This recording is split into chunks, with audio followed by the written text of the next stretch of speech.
Ramble time.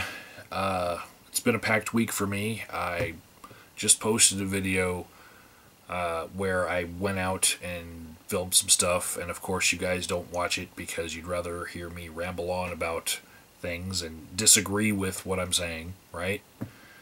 Right.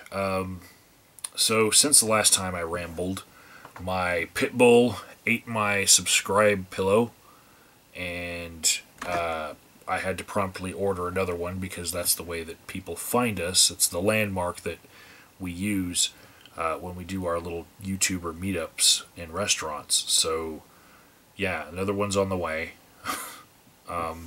Also, he decided to chew up this butterfly mic clip, and yeah, you can see the chew marks there. This is what I wanted to use for the pink mic because it doesn't fit into normal microphone clips because it's so thin. So I was going to use that. So I had to buy another one. And this one I won't leave within pit bull range. You know, you got to treat them like kids. Anyways, I got a comment from Ginger Greek on a video that I made on The Breakfast Club. I actually filmed that like 2 days before it went live on The Breakfast Club, and that was at the beginning of Kevin Spacey's drama with the hashtag #MeToo movement. Basically, 30 years prior, it is alleged that Kevin Spacey tried to make some sexual advances on actor Anthony Rapp, who is now on Star Trek Discovery, and just decided to come out 30 years later because of this hashtag #MeToo situation. And I had some problems with it. And I sound coldless in the video. You can go to The Breakfast Club and see it. But I sound cold and heartless to a couple people in the comment section because I'm like, oh, my favorite show was canceled, right? And I'm not trying to leverage that against like an actual real situation of sexual misconduct. What I'm seeing here is in the apology that Kevin Spacey put up on his Twitter, he says, I have no recollection of this happening, but if he says so, then I guess it happened, right?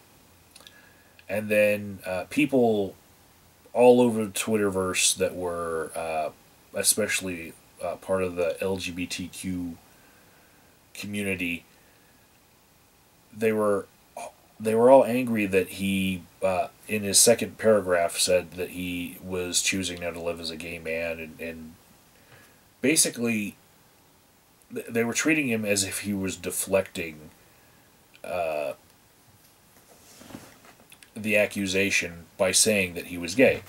But what they're not looking at is, they're not looking one step further at the actual accusation from Anthony Rapp, where he outed Kevin Spacey as being a gay man. And since then, I've seen a couple funny memes come out about it. One of them was a picture of a police officer pulling over a car. Police officer says, hey, do you know how fast you're going? And Kevin Spacey says, no, officer, but did you know that I'm gay?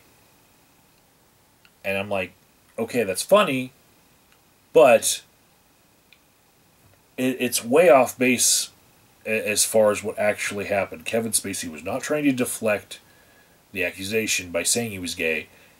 The accusation outed him as gay, and people might not have known that he was gay, so he decided to further explain that, yes, he was gay.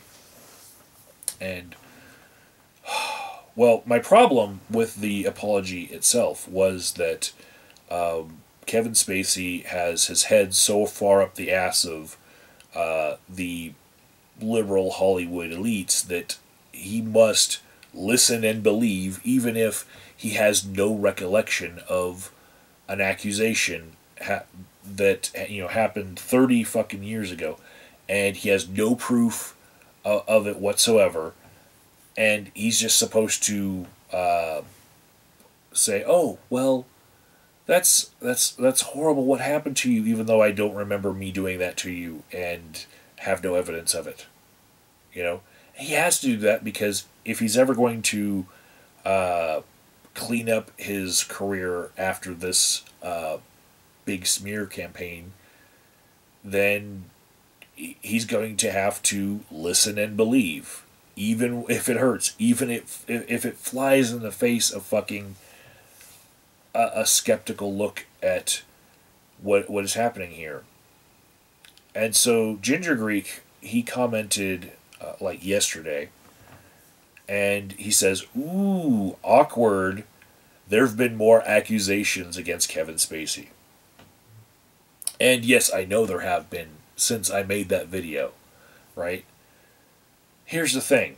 Every place that I've looked has said there's been between 5 and 8 other people who have been making accusations against Kevin Spacey since that first one came out, and none of them reported them to Netflix except for one that happened in season 1, and that was resolved between all parties concerned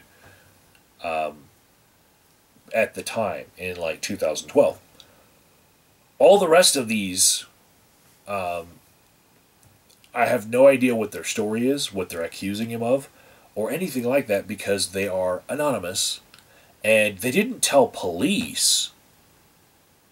They didn't decide to go to police. They didn't decide to notify Netflix. They just, I guess, called CNN and said, "Hey, I want to remain anonymous, and I also have an accusation." So I don't get to know anything of their accusation except for they count as one accusation, each one of those, between 5 and 8 other people. And I don't buy it. I need more information than that to believe that there are other credible instances of Kevin Spacey doing horrible things.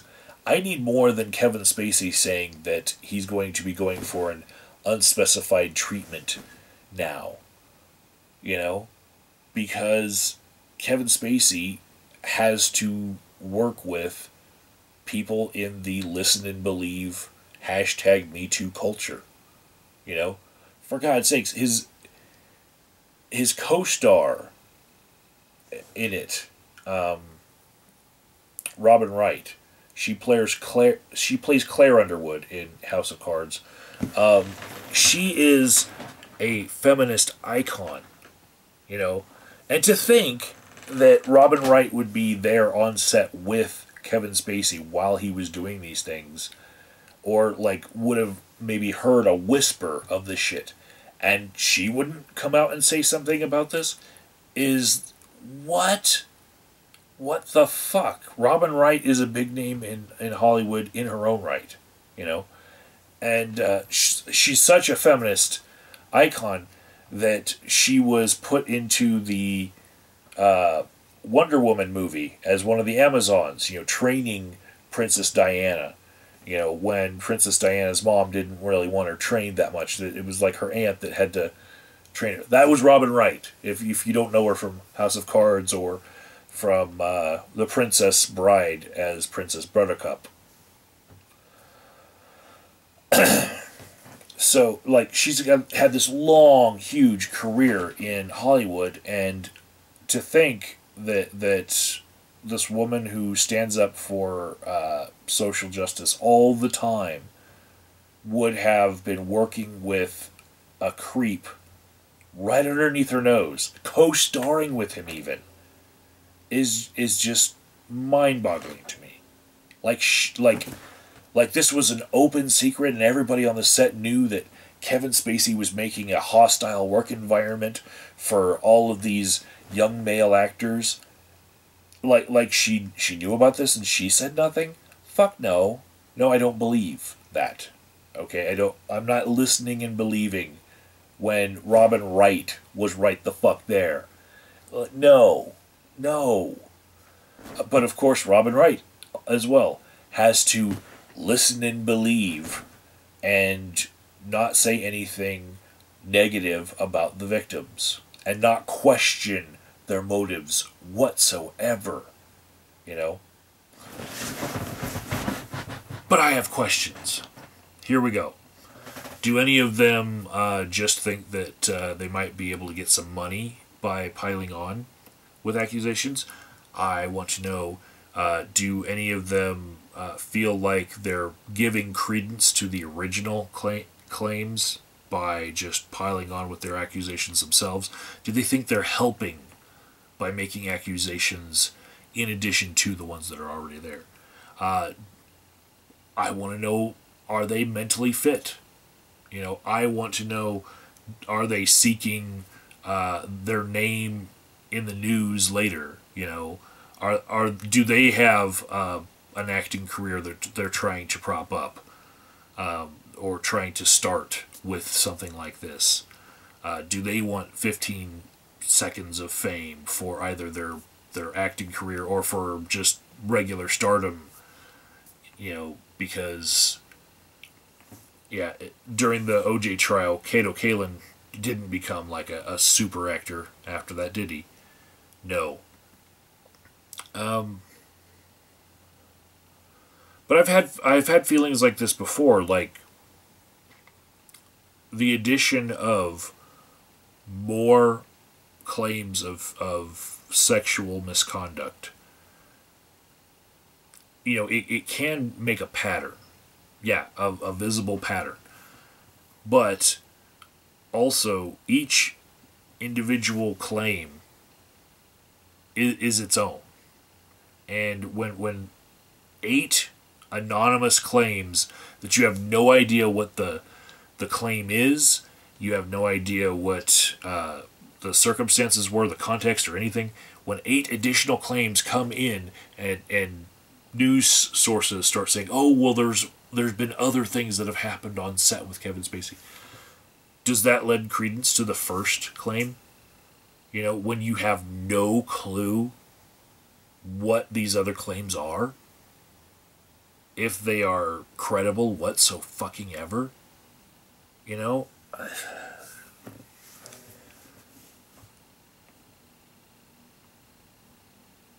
I had these questions when Bill Cosby had rapey drug accusations leveled against him, because so many of those women would have had to hold on to this secret for so long, and then all of them to come out at the same time. You know? Bottom line, 2 men can keep a secret if one of them is dead. Okay? And to think that somebody could go that long with just date rape drugging people and, you know, and rack up numbers like 30 to 50 women, you know, and all of them decided to remain silent for decades. It just does not seem right to me at all. And I could maybe look at some of those individual cases of, you know, what they're claiming, if I were privy to the story at all, and maybe I would come to the conclusion that yes, Bill Cosby raped this person, and this person. But I have to wonder, does the likelihood of a false accusation go up with the star power of the star involved, or the money that there might be there to be gained if there were a lawsuit? You know? Can we make a formula to whereby we would expect X amount of extra accusations to come in, you know, per this size of star and, this type of accusation and this much money involved. I wonder, you know. On the side of all of this, as I'm watching video after video about Kevin Spacey on YouTube, I was recommended by the algorithm to watch a video with Corey Feldman in it, and that led me to Corey Feldman's Indiegogo campaign, where he's trying to raise $10 million now to out all of the Hollywood elites who have been in this huge pedophile ring. And he says he needs the $10 million because he's going to have lawsuits lodged against him once he starts naming names, even though he's trying to make a docudrama, which isn't really totally a documentary. You know, it's like fictitious, but he says he's going to name names.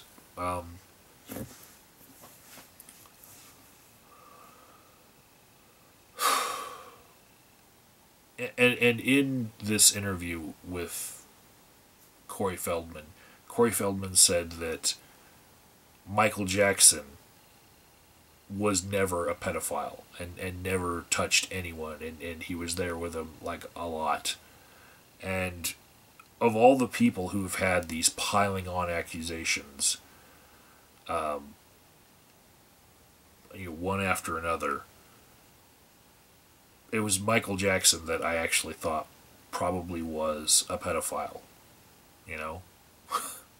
Like, part of the evidence that came out about him was that there was an alarm that you could trip that if you were walking up the stairs. It was like an infrared alarm.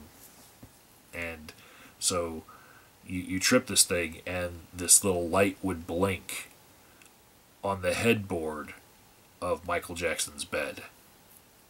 And I'm like, so why would you need to know if someone was coming up the stairs if you were in bed?